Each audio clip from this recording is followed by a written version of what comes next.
Welcome to Employee Termination Tips. My name is Christopher Neufeld of Neufeld Legal, and in this particular video, we will be discussing working notice, otherwise known as notice of termination. Now, when an individual is terminated from their employment, employment standards legislation requires the employer to do one of two acts or a combination of the two. The first is to provide appropriate notice of their impending termination.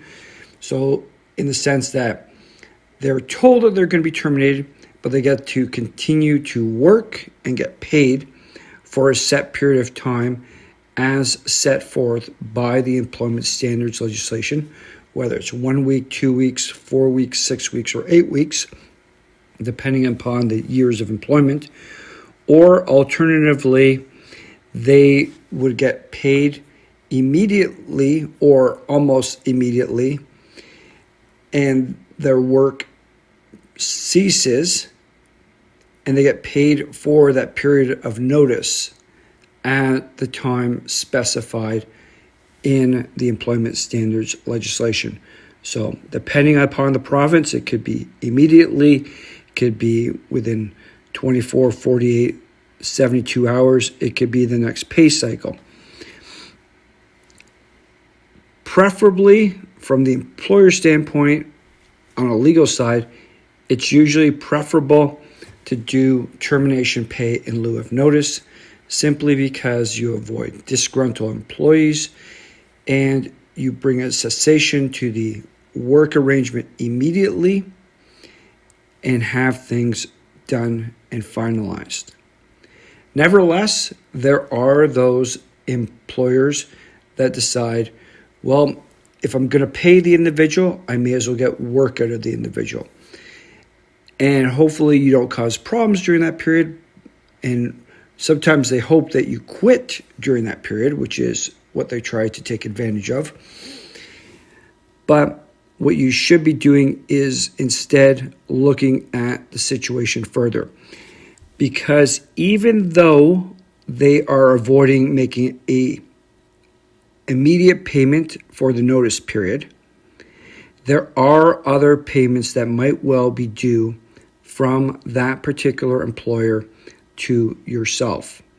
And I state this because when the employer is seeking to optimize its position and be cheap about things, saying, I want to try to get as much work out of the individual, it is highly likely that they try to do everything possible to minimize the payments that they make to employees and maximize the retention that they have themselves. And that is extremely critical perception to remember, because starting with severance pay, there is still the potential for an entitlement to severance pay, which has not been addressed by the legislation. These are two separate aspects. One is termination pay, which is set forth by employment standards legislation.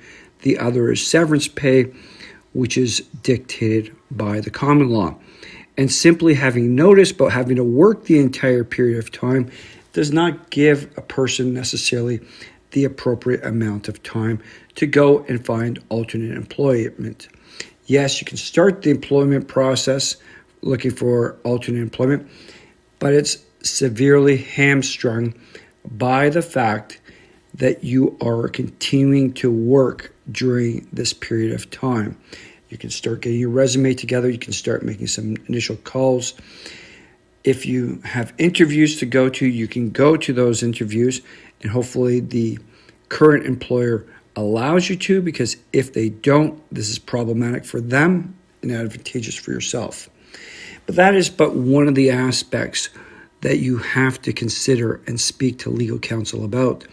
Because, as I said, where the employer is seeking to optimize his or her returns in the employment process and is not looking to necessarily protect the business by simply cutting people and letting them go, and instead making them work during the notice period, it is highly likely that there are other arrangements within the employment arrangement that can come under scrutiny and for which there is money that's deserving and owed to the employee. And oftentimes this is already earned money that they are unnecessarily withholding. Because what you need to remember is that you are an employee of an employer. You are not necessarily a lawyer. You're not a payroll specialist. If you were, you would have been able to ascertain what was going on appropriately with respect to your pay arrangements. The fact of the matter is, what you have in your contract at the outset makes sense in all likelihood.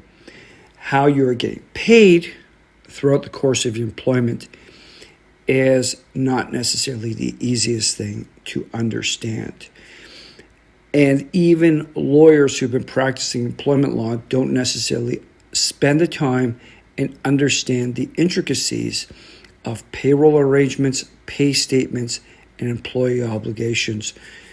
And that is problematic because, for the most part, all the work that's being done is on the employer side.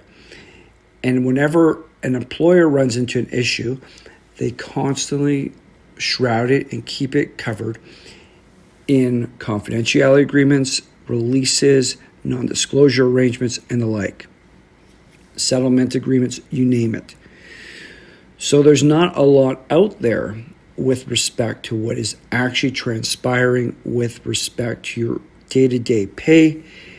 And in our analysis, what we find is there are serious issues such that many employees, especially hardworking hourly employees, have not necessarily received their full earned money.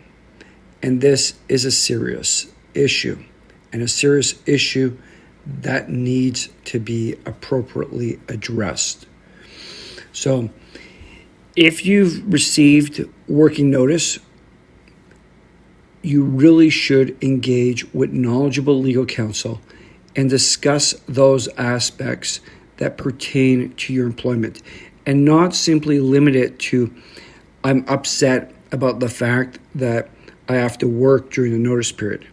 Yes, we understand you're upset with that. You'd rather just simply have got your pay. The fact of the matter is, that is but one component and one issue that needs to be addressed.